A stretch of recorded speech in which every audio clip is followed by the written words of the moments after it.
సంపూర్ణ కార్తీక మహాపురాణము 7వ రోజు పారాయణము త్రయోదశాధ్యాయము కన్యాదాన ఫలము వశిష్ఠ ఉవాచ రాజా ఎంత చెప్పినా తరగని ఈ కార్తీక మహాత్మ్య పురాణములో కార్తీక మాసంలో చేయవలసిన ధర్మాల గురించి చెబుతాను.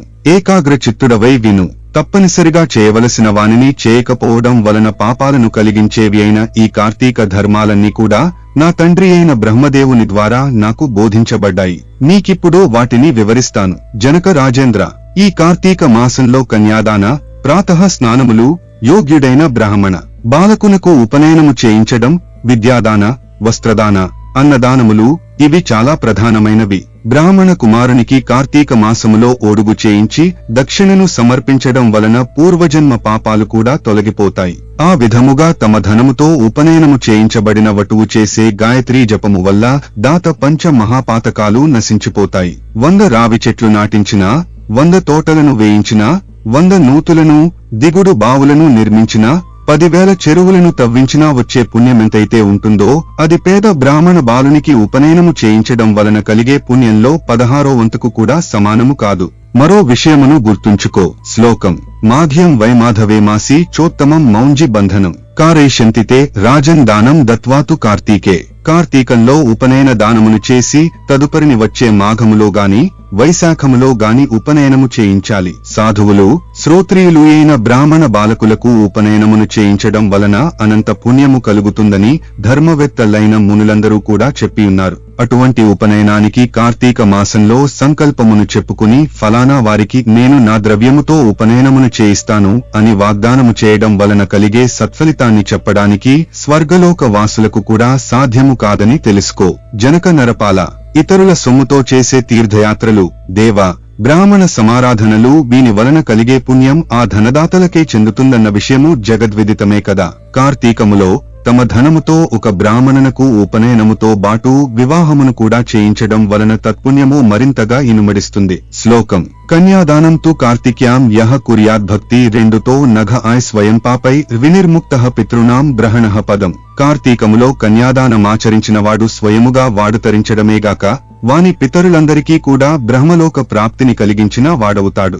ఇందుకు నిదర్శనముగా ఒక ఇతిహాసమును చెబుతాను విను. సువీరోపాఖ్యానము. పూర్వ యుగంలో వంగదేశాన దుర్మార్గుడైన సువీరుడనే రాజు ఉండేవాడు. లేడి కన్నుల వంటి సోగ కన్నులు గల సుందరాంగి ఒకర్తే అతని భార్యగా ఉండేది. దైవ యోగము వలన సువీరుడు దాయాదులచే ఓడింపబడినవాడై రాజ్యభ్రష్టుడై అర్ధాంగి అయిన సుందరాంగితో సహా అడవులలోకి పారిపోయి కందమూలాదులతో కాలము గడపసాగాడు.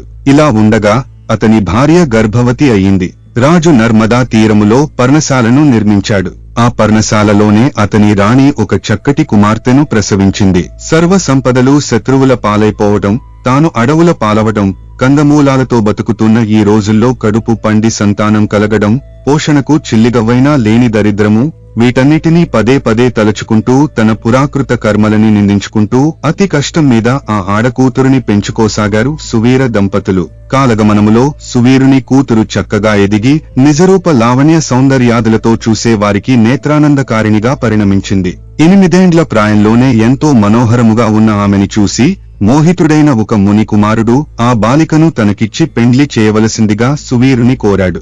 అందుకా రాజు, ఋషిపుత్ర, ప్రస్తుతము నేను ఘోర దరిద్రముతో ఉన్నాను గనుక నేను కోరినంత ధనాన్ని నువ్వు కన్యాశుల్కముగా సమర్పించగలిగితే నీ కోరిక తీరుస్తాను అన్నాడు. ఆ పిల్లమీది మక్కువ మానుకోలేని ముని బాలకుడు, రాజా, నేను కేవలం ముని కుమారుడినైన కారణముగా నీవు అడిగినంత ధనమును తక్షణమే ఇవ్వలేను. తపస్సు చేత తద్వారా ధనమును సంపాదించి తెచ్చి ఇస్తాను. అంతవరకు ఈ బాలికను నా నిమిత్తమై భద్రపరచి ఉంచు అని చెప్పాడు. అందుకు సువీరుడు అంగీకరించడంతో ఆ నర్మదా తీరములోనే తపోనిష్ఠుడై తత్ఫలితంగా అనూహ్య ధనరాశిని సాధించి దానిని తెచ్చి సువీరునికిచ్చాడు. ఆ సొమ్మునకు సంతృప్తి చెందిన రాజు తమ ఇంటి ఆచారము ప్రకారముగా తన కూతురుని ముని యువకునికి ఇచ్చి ఆ అరణ్యములోనే కళ్యాణమును జరిపించేశాడు. ఆ బాలిక భర్తతో కలిసి వెళ్లిపోయినది. తత్కన్యా విక్రయ ద్రవ్యముతో రాజు తన భార్యతో సుఖముగా ఉండసాగాడు. తత్ఫలితముగా సువీరుని భార్య గర్భిణియే మళ్ళా ఒక ఆడపిల్లను కన్నది. అందుకు రాజు ఆనందించాడు. పెద్ద పిల్లను అమ్మి ధనమును రాబట్టినట్టే ఈ పిల్ల ద్వారా కూడా మరింత ద్రవ్యమును సంపాదించవచ్చునని సంతోషించాడు. బిడ్డ ఎదుగుతూ ఉంది. ఇదిలా ఉండగా ఒకానొక యతీశ్వరుడు నర్మదా స్నానానికై వచ్చి అక్కడి పర్ణశాలలో ఉన్న సువీరుని, అతని భార్యను, కుమార్తెను చూసి, ఓయి, నేను కౌండిన్య గోత్రజుడైన యతిని, ఈ అరణ్య ప్రాంతంలో సంసారయుతంగా ఉన్న నువ్వెవరివి అని అడిగాడు. యతీంద్రుడి ప్రశ్నలకు జవాబుగా, అయ్యా, నేను వంగాధీసుడైన సువీరుడను. దాయాదుల వలన రాజ్యభ్రష్టుడనై ఇలా అడవిలో జీవిస్తున్నాను. శ్లోకం. న దారిద్ర్య సమం దుఃఖం నశోకః పుత్రమారణాత్ న చ వ్యధానుగమనేన వియోగః ప్రియాపః. దరిద్రం కన్నా ఏడిపించేది కొడుకు చావు, దానికన్నా భార్యా వియోగం, దానికంటే ఏడవవలసినది రాజ్యన్నకు దూరం కావటం కన్నా బయటకు ఏడవలేని అంతఃశల్యంలాంటి దుఃఖం ఇంకేమీ ఉండదు. తమకు తెలిసినదే గదా. ప్రస్తుతం నేనా విధమైన 3 రకాల విచారాల వలన అమిత దుఃఖితుడనై ఈ విధముగా కందమూల భక్షణములతో ఈ అరణ్యమే శరణ్యముగా బ్రతుకుచున్నాడు. ఈ అరణ్యములోనే తొలిచూలుగా నాకొక కూతురు పుట్టినది. ఆమెనొక మునికుమారునికి విక్రయించి ఆ ధనముతో ప్రస్తుతానికి సుఖముగానే బతుకుతున్నాను. ఇది నా 2వ కూతురు. ఈమె నా భార్య. నా గురించి ఇంకా ఏ వివరాలు కావాలో అడిగితే చెబుతాను అన్నాడు సువీరుడు. సువీరుడిచ్చిన సమాధానానికి ఆశ్చర్యపోతూనే ఆ యతీంద్రుడు, ఓ రాజా, ఎంత పని చేశావు! మూర్ఖుడవై అగణితమైన పాపాన్ని పోగు చేసి పెట్టుకున్నావు. శ్లోకం. కన్యా ద్రవ్యేణ యో జీవే దశపత్రం సగచ్చతి దేవాన్ ఋషీన్ పితॄన్ క్యాపి కన్యా ద్రవ్యేణ తర్పయేత్ శాపం దాస్యంతితే సర్వే జన్మ జన్మ న్యపుత్రతాం. ఆడపిల్లని అమ్ముకుని అలా వచ్చిన డబ్బుతో జీవించేవారు మరణాంతాన అసిపత్రం అనే నరకము పాలవుతారు. ఆ సొమ్ముతో దేవ, ఋషి, పితృగణాలకు చేసిన అర్చన తర్పణాదుల వలన ఆ దేవ ఋషి పిత్రాదులందరూ కూడా నరకాన్ని చవి చూస్తారు. అంతేగాదు, కర్తకు జన్మజన్మలకు కూడా పుత్ర సంతానము కలగకూడదని శపిస్తారు. ఇక అలా ఆడపిల్లలను అమ్ముకుని జీవించడమే వృత్తిగా పెట్టుకున్నవాళ్లు ఖచ్చితముగా రౌరవ నరకములో పడతారు రాజా. శ్లోకం. సర్వే మే పాపానాం ప్రాయశ్చిత్తం విదుర్బుధాః కన్యావిక్రయ శీలస్య ప్రాయశ్చిత్తం న చోదితం. అన్ని రకాల పాపాలకు ఏవో కొన్ని ప్రాయశ్చిత్తాలున్నాయి గాని ఈ కన్యాశుల్కము అనబడే ఆడపిల్లని అమ్ముకునే మహాపాపానికి మాత్రం ఏ శాస్త్రములోనూ కూడా ఎటువంటి ప్రాయశ్చిత్తము లేదు. కాబట్టి సువీరా, ఈ కార్తీక మాసములో శుక్లపక్షములో నీ 2వ కుమార్తెకు కన్యాదాన పూర్వకముగా కళ్యాణం జరిపించు. కార్తీక మాసములో విద్యాతేజశీల యుక్తుడైన వరునికి కన్యాదానమును చేసినవాడు గంగాది సమస్త తీర్థాలలోనూ స్నానదానాదులు చేయడం వలన కలిగే పుణ్యాన్ని యథోక్త దక్షిణాయుతముగా అశ్వమేధాది యాగములను చేసిన వాళ్లు పొందే సత్ఫలితాన్ని పొందుతాడు అని హితబోధ చేశాడు. కాని నీచబుద్ధితో కూడుకునిన ఆ సువీరుడు ఆ సజ్జన సద్బోధను కొట్టిపారేస్తూ, బాగా చెప్పావయ్యా బాపడా, పుట్టినందుకు గాను పుత్రద్వారా గృహ క్షేత్ర వాసోవస్సు రత్నాద్యలంకారాదులతో ఈ శరీరాన్ని పుష్టిపరిచి సుఖించాలేగాని ధర్మము ధర్మము అంటూ కూర్చుంటే ఎలాగా? అసలు ధర్మమంటే ఏమిటి? దానమంటే ఏమిటి? ఫలమంటే ఏమిటి? కాలంటే ఏమిటి? అయ్యా ఋషిగారు, ఏదో రకంగా డబ్బును సంపాదించి భోగాలు అనుభవించడమే ప్రధానము. పెద్ద పిల్ల విషయములో కంటే అధికముగా ధనమిచ్చేవానికే నా చిన్నపిల్లని కూడా ఇచ్చి పెండ్లి చేసి నేను కోరుకునే సుఖభోగాలన్నీ అనుభవిస్తాను. అయినా నా విషయాలన్నీ నీకెందుకు? నీ దారిన నువ్వెళ్ళు అని కసిరికొట్టాడు. అంతటితో ఆ తాపసి తన దారిన తాను వెళ్లిపోయాడు. శృతకీర్త్యుపాఖ్యానము. ఈ సువీరుని పూర్వీకులలో శృతకీర్తి అనే రాజొకడున్నాడు. సమస్త సద్ధర్మ ప్రవక్త, శతాధిక యాగకర్త అయిన ఆ శృతకీర్తి తన పుణ్యకార్యాల వలన స్వర్గములోని ఇంద్రాదుల చేత గౌరవింపబడుతూ సమస్త సుఖాలను అనుభవిస్తున్నాడు. సువీరునికి యముడు విధించిన శిక్ష కారణముగా యమదూతలు స్వర్గము చేరి అక్కడ సుఖిస్తున్న శృతకీర్తి యొక్క జీవుని పాశబద్ధుని చేసి నరకానికి తీసుకుని వచ్చారు. ఆ చర్యకు ఆశ్చర్యపడిన శృతకీర్తి ఈ యముని ముంగిట నిలబడి, స్వర్గములో ఉన్న నన్ను ఇక్కడికెందుకు రప్పించావు? నేను చేసిన పాపమేమిటి అని నిలదీసి అడిగాడు. మందహాసము చేశాడా మహాధర్ముడు. ఇలా చెప్పసాగాడు. శృతకీర్తి, నువ్వు పుణ్యాత్ముడవే, స్వర్గార్హుడవే. కాని నీ వంశీకుడైన సువీరుడనేవాడు కన్యను విక్రయించాడు. అతగాడు చేసిన మహాపాపము వలన అతని వంశీకులైన మీరంతా నరకానికి రావలసి వచ్చినది. అయినా వ్యక్తిగతముగా చేసిన సువీరుని 2వ కుమార్తె నర్మదానది తీరాన గల పర్ణశాలలో తన తల్లితో జీవిస్తూ ఉంది.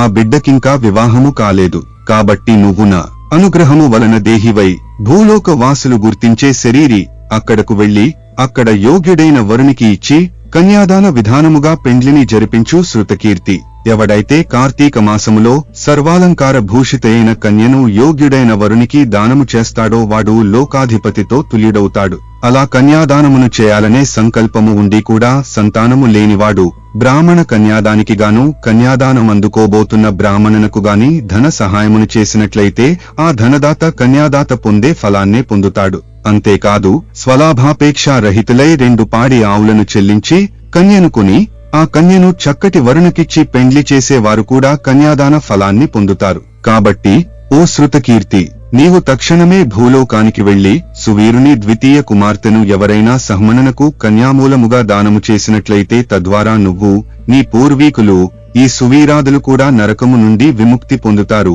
అని చెప్పాడు. ధర్ముని అనుగ్రహము వలన దేహధారి అయిన శృతకీర్తి వెనువెంటనే భూలోకములోని నర్మదా నదీ తీరాన్ని చేరి అక్కడి పర్ణశాలలో ఉన్న సువీరుని భార్యకు హితవులు గరపి వారి ద్వితీయ సంతానమైన ఆడపిల్లను సువర్ణాభరణ భూషితను చేసి శివప్రీతిగా శివార్పణమస్తు అనుకుంటూ ఒకానొక బ్రాహ్మణునికి కన్యాదానముగా అర్పించాడు. ఆ పుణ్యమహిమ వలన సువీరుడు నరకపీడా విముక్తుడై స్వర్గమును చేరి సుఖించసాగాడు. తదనంతరము శృతకీర్తి 10 మంది బ్రహ్మచారులకు కన్యామూల్యమును ధారబోయడం వలన వారి పితృపిత మహాదివర్గాల వారంతా కూడా విగత పాపులై స్వర్గాన్ని పొందారు. అనంతరము శృతకీర్తి కూడా యథాపూర్వకముగా స్వర్గము చేరి తన వారిని కలిసి సుఖించసాగాడు. కాబట్టి ఓ జనక మహారాజా, కార్తీక మాసములో కన్యాదానము చేసేవాడు సర్వపాపాలను నశింపచేసుకుంటానడంలో ఏ మాత్రమూ సందేహం లేదయ్యా. కన్యామూల్యాన్ని చెల్లించలేనివారు వివాహార్థము ఆ మాట సహాయమును చేసినప్పటికీ కూడా అమితమైన పుణ్యాన్ని పొందుతారు రాజా. ఎవరైతే కార్తీక మాసములో యథావిధిగా కార్తీక వ్రతాన్ని ఆచరిస్తారో వాళ్లు స్వర్గాన్ని, ఆచరించని వాళ్లు నరకాన్ని పొందుతారనడంలో ఏమాత్రం సందేహము లేదని గుర్తించు. చతుర్దశాధ్యాయము.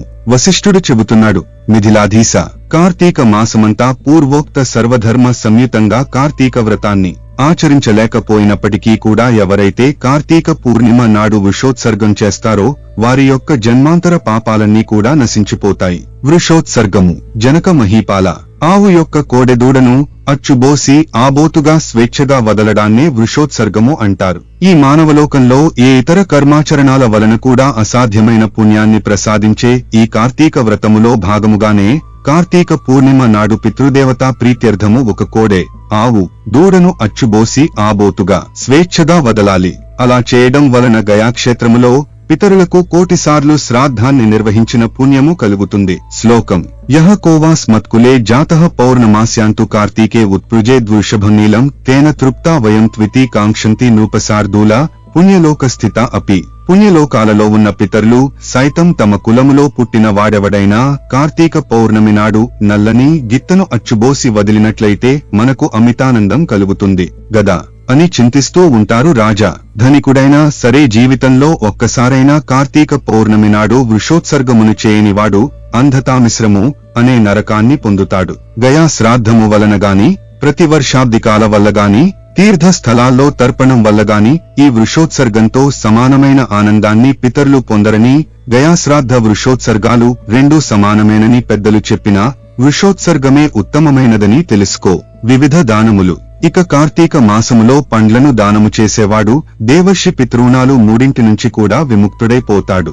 దక్షిణాయుతంగా ధాత్రి, ఉసిరిక, ఫలాన్ని దానమిచ్చేవాడు సార్వభౌముడవుతాడు. కార్తీక పౌర్ణమి నాడు లింగదానము సమస్త పాపహారకము, అత్యంత పుణ్యదాయకమే కాక ఈ దానము వలన ఈ జన్మలో అనేక భోగాలను అనుభవించి మరుజన్మలో చక్రవర్తిత్వాన్ని పొందుతారు. నిషిద్ధాహారాలు. అనంత ఫలదాయకమైన ఈ కార్తీక వ్రతాచరణ సదవకాశము అందరికీ అంత తేలికగా లభ్యము కాదు. అత్యంతోత్కృష్టమైన ఈ కార్తీక మాసములో ఇతరుల అన్నమును, పితృశేషమును తినకూడనివి తినడము, శ్రాద్ధములకు భోక్తగా వెళ్లడము, నువ్వుల దానము పట్టడము అనే 5 మానివేయాలి. ఈ నెలలో సంధానము, శూద్రాన్నము, దేవార్చకాన్నము, అపరిశుద్ధాన్నము, త్యక్తకర్ముని అన్నము, విధవా అన్నము అనేవి తినకూడదు. కార్తీక పౌర్ణమి, అమావాస్యలలోనూ, పితృదివసము నాడు, ఆదివారము నాడు, సూర్యచంద్ర గ్రహణ దినాలలోనూ, వ్యతిపాత వైద్రుత్యాది నిషిద్ధ దినాలలోనూ రాత్రి భోజనము నిషిద్ధము. ఈ నెలలో వచ్చే ఏకాదశి నాడు రాత్రింబవళ్లు 2 పూటలు కూడా భోజనము చేయకూడదు. ఇటువంటి రోజులలో ఛాయానక్తము అనగా తమ నీడ శరీరపు కొలతకు 2 పడినప్పుడు భుజించుట ఉత్తమమని మహర్షులు చెప్పారు. పరమ పవిత్రమైన ఈ కార్తీకములో నిషిద్ధ దినాలలో భుజించే వారి పాపాలు అగణితముగా పెరిగిపోతాయి. అందువలన కార్తీకములో తైలాభ్యంగనము, పగటి నిద్ర, కంచుపాత్రలో భోజనము, పరాన్న భోజనము, గృహ స్నానము, నిషిద్ధ దినాలలో రాత్రి భోజనము, వేదశాస్త్ర నింద, అనే ఈ ఏడింటిని జరుపకూడదు. సమర్థులై ఉండి కూడా కార్తీకములో నదీ స్నానం చేయకుండా ఇంటి దగ్గరనే వేడి నీటి స్నానమును చేసినట్లయితే అది కల్లుతో చేసిన స్నానానికి సమానమవుతుందని బ్రహ్మశాసనము. సూర్యుడు తులలో ఉండగా నదీ స్నానమే అత్యంత ప్రధానము. చేరువలో నదులు లేనప్పుడు మాత్రము చెరువులలో గాని కాలువలలో గాని నూతి వద్ద గాని గంగా గోదావరియాది మహానదులను స్మరించుకుంటూ స్నానం చేయవచ్చును. ఎక్కడా చేసినా ప్రాతకాలంలోనే స్నానం చేయాలి. అలా చేయని వాళ్లు నరకాన్ని పొంది అనంతరం చండాలపు జన్మనెత్తుతారు. గంగానదీ స్మరణమును చేసి స్నానమును చేసి సూర్యమండలతుడైన శ్రీహరిని ధ్యానించి ఆ విష్ణుగాథ పురాణాదులను ఆలకించి ఇంటికి వెళ్ళాలి. పగలు చేయవలసిన పనులన్నీ ముగించుకుని సాయంకాలం మరలా స్నానము చేసి ఆచరించి పూజా స్థానములో పీఠమును వేసి దానిమీద ఈశ్వరుని ప్రతిష్ఠించి పంచామృత ఫలోదక కుశోదకాలతో మహాస్నానమును చేయించి షోడశోపచారాలతోనూ పూజించాలి. జనక మహారాజా 16 ఉపచారాలతోనూ గాని లేదా నెల పొడుగునా ప్రతిరోజు సహస్రనామయుతంగా గాని శివపూజ చేసి పూజ యొక్క చివరలో మంత్రము పార్వతీకాంత దేవేశ పద్మజార్చాంఘీ పంకజ ఆర్ధ్యం గుహాణ దైత్యారే దత్తంచేద ముమాపతే అనే మంత్రంతో అర్ఘ్యమును ఇవ్వాలి. అనంతరము యథాశక్తి దీపములను సమర్పించి శక్తివంచన లేకుండా బ్రాహ్మణులకు దానమును ఇవ్వాలి. ఈ ప్రకారంగా కార్తీకము నెల్లాళ్లు కూడా బ్రాహ్మణ సమేతంగా నక్తవ్రతాన్ని ఆచరించేవాడు 100 వాజపేయాలు వెయ్యేసి సోమాశ్వమేధాలు చేసిన ఫలాన్ని పొందుతాడు. కార్తీకమంతా హి మాసనక్త వ్రతాచరణ వలన పుణ్యాధిక్యత పాపనాశనం అవలీలగా ఏర్పడతాయి అనడములో ఎటువంటి సంకోచమూ లేదు. కార్తీక చతుర్దశి నాడు పితృప్రీతిగా బ్రాహ్మణులకు భోజనము పెట్టడం వలన వాళ్ల యొక్క పితాళ్లందరూ కూడా సంతృప్తులు అవుతారు. కార్తీక శుద్ధ చతుర్దశి నాడు ఔరసపుత్రుడు చేసే తిలతర్పణము వలన పితృలోకము సర్వము తృప్తి చెందుతుంది. ఈ చతుర్దశి నాడు ఉపవాసము ఉండి శివారాధన చేసి పిల్లలను దానము చేసినవాడు కైలాసానికి క్షేత్రాధిపతి అవుతాడు. ఈ కార్తీక వ్రతాన్ని ఆచరించిన వాళ్లు తప్పకుండా తమ పాపాలను పోగొట్టుకున్న వాళ్లయి మోక్షగాములవుతారు. జనక మహారాజా, కార్తీక పురాణములో ముఖ్యంగా ఈ 14 అధ్యాయాన్ని శ్రద్ధాభక్తులతో చదివినా వినినా కూడా వాళ్లు సమస్త పాపాలకు ప్రాయశ్చిత్తము చేసుకోవడం ద్వారా కలిగే ఫలితాన్ని పొందుతారు. ఏవం శ్రీస్కాంద పురాణాంతర్గత కార్తీక మహాత్మ్యే త్రయోదశ చతుర్దశాధ్యాయౌ 13, 14 అధ్యాయములు సప్తమ దినము సప్తమి పారాయణము సమాప్తము.